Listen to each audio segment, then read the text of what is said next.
Hi friends, ఎలా ఉన్నారు? Welcome to my channel. నేను మీరేను. ఈ వీడియోలో నేను మీకు నార్మల్ నీడిల్తో ఒక సింపుల్ అండ్ వర్క్ అయితే నేను చూపిస్తున్నాను.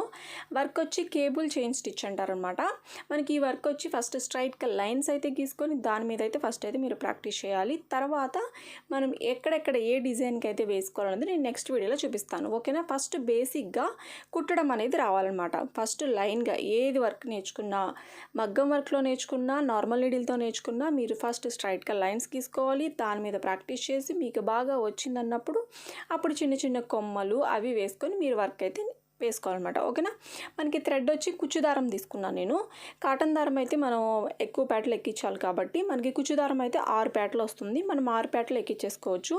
మొత్తం కలిపితే 12 పేటలు వస్తుంది. కావాలంటే అంతే లావుగా వేసుకోవచ్చు, లేదంటే ఓన్లీ ఇలా 6 పేటలు వేసుకోవడం మనం వేసుకోవచ్చు. నార్మల్ నీడిల్ తీసుకోండి. క్లాత్ వచ్చి వైట్ పాప్లైన్ క్లాత్. ఓకేనా? మీరు వర్క్ నేర్చుకోవడానికి వైట్ పాప్లైన్ క్లాత్ తీసుకోవాలి.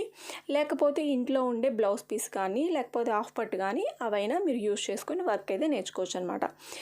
మనకేంటంటే హాఫ్ పట్టు అనేది మీరు బ్లౌజ్ వర్క్ అయితే చేస్తూ ఉంటారు కదా, మీకు అది కూడా ప్రాక్టీస్ అవుతుంది. వైట్ కానీ బ్లాక్ కానీ మనం తీసుకుంటే క్లాత్ వచ్చి మనం వేసే కలర్స్ అనేది బాగా కనిపిస్తుంది. థ్రెడ్స్ వేస్తాం కదా, ఒక్కొక్క వర్క్కి ఒక్కొక్క కలర్ వేస్తాం కాబట్టి అవి మనకి బాగా కనిపిస్తాయి. అందుకే వైట్ తీసుకోమని చెప్తాను నేను. అలాగే థ్రెడ్ వచ్చి మనకి సిల్క్ దారం యూస్ చేసుకోవచ్చు, కాటన్ దారం యూస్ చేసుకోవచ్చు. మనం ఇలాంటి వర్క్ చేసినప్పుడు మనకి కుచ్చు దారం అయితే మనకి 6 పేటలు ఉంటుంది కాబట్టి దారము మనకి ఈజీగా ఎక్కించుకోవచ్చు అనమాట. ఓకేనా?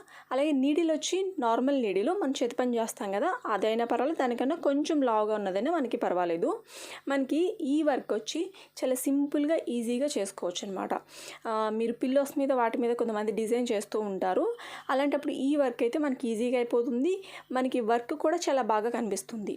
ఓకేనా? కాడకుట్టు అవి అనుకుంటూ సన్నగా కనిపిస్తాయి. ఇదేంటంటే మనకి బాగా కనిపిస్తుంది. గొలుసు కుట్టులాగా కూడా ఉండదు, చాలా డిఫరెంట్గా కనిపిస్తుంది మనకు వర్క్. ఇలాంటి వర్క్స్ కూడా మీరైతే నేర్చుకోండి. మగ్గ వర్క్తోనే కాకుండా నార్మల్ నీడిల్తో కూడా కొన్ని వర్క్స్ అనేది కొంచెం డిఫరెంట్గా కనిపిస్తాయి. చాలా బాగుంటాయి. వర్క్ చేస్తే చాలా బాగుంటాయి. మీరు ఇలా స్ట్రైట్ లైన్స్ వర్క్ అయిపోయిన తర్వాత నేర్చుకున్న తర్వాత మీకు డిజైన్స్ మీద వేయండి, చాలా బాగుంటాయి అన్నమాట.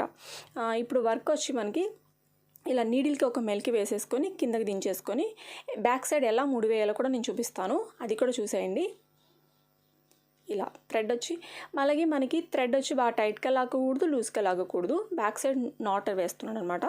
కొంతమంది అడుగుతున్నారు బ్యాక్ సైడ్ ఎలా ముడి వేస్తారు అనేసి, అందుకే నేను మళ్ళీ చూపిస్తున్నాను. ఇది కూడా ఇలా టైట్గా లాగేస్తే మనకి నాట్ అనేది పడిపోతుంది అనమాట. మనకి 6 పేటల దారం అయితే అలా వస్తుంది. మనకి చూడండి, ఇంకా కొంచెం లావ్ థ్రెడ్ తీసుకుంటే మనకి ఇలాగైతే వస్తుంది అనమాట. నీడిల్ పైన రైట్ సైడ్ నుంచి నీడిల్ పైన థ్రెడ్ తీసుకొని ఆ నీడిల్ అనేది బయట తీసేసుకోవాలి. ఇలా బయట తీసుకొని మరీ టైట్గా కాకుండా ఇలా లాగాలి. మళ్ళీ ఒకసారి నీడిల్కి మెలిక వేసుకున్న తర్వాత క్లాత్కి చూడండి, నేను చూపిస్తున్నాను చూసారా, ఇంతవరకు మనం క్లాత్ తీసుకొని మళ్ళీ నీడిల్ పైన ఇలా థ్రెడ్ అయితే వేసుకోవాలి. నీడిల్ అనేది బయట తీసుకోవాలి. మనకి ఇలా వస్తుందన్నమాట. ఒకసారి జస్ట్ ఒక్క మెలిక వేసుకుంటే నేను చూపిస్తున్నాను చూసారా, ఇలా మెలిక వేసుకొని ఆ మెలిక అలాగే ఉంచి క్లాత్ తీసుకోవాలన్నమాట నీడిల్కి. ఇప్పుడు నీడిల్ పైన ఇలా థ్రెడ్ వేసుకోవాలి. రైట్ సైడ్ నుంచి వేస్తున్నాను నేను, చూసారా.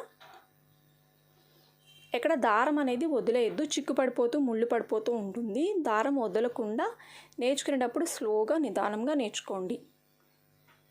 మీకు ఏ వర్క్ అయినా సరే కొంచెం నిదానంగా నేర్చుకుంటే మీకు వర్క్ అనేది బాగా నీట్గా వస్తుంది. వచ్చేసిన తర్వాత మీరు ఎంత ఫాస్ట్గా కుట్టినా అది మనకి వచ్చింది కాబట్టి బాగా కనిపిస్తుంది. ఫస్ట్ నేర్చుకునేటప్పుడు మాత్రం కొంచెం నిదానంగా మనకి వర్క్ అనేది చాలా బాగా వచ్చింది అన్నదాకా మనం నిదానంగా వర్క్ బాగా వచ్చే వరకు మనం నిదానంగా కుట్టుకోవాలి. ఓకేనా? ఇలా స్ట్రైట్ లైన్స్ తీసుకొని ఏ వర్క్ చేసినా ఇలా స్ట్రైట్ లైన్స్ తీసుకొని ఎక్కువ టైమ్స్ ప్రాక్టీస్ చేయండి. ఒక 2 లైన్స్ వచ్చేసింది అనుకోకుండా ఎక్కువ టైమ్స్ ప్రాక్టీస్ చేస్తూ ఉంటే మీకు వర్క్ అనేది ఫినిషింగ్ అనేది నీట్గా బాగా వస్తుందన్నమాట. అందుకే ఎక్కువ టైమ్స్ అనేది వర్క్ అనేది నేర్చుకోమని చెప్తాను నేను. ఓకేనా? మరి వీడియో నచ్చితే తప్పకుండా లైక్ చేయండి ఫ్రెండ్స్. అలాగే ఫస్ట్ టైం మన ఛానల్ చూసినట్టయితే తప్పకుండా సబ్స్క్రైబ్ చేసుకోండి. అలాగే మీ ఫ్రెండ్స్ అందరికీ షేర్ చేసేయండి. Thank you friends, thank you so much. Bye friends.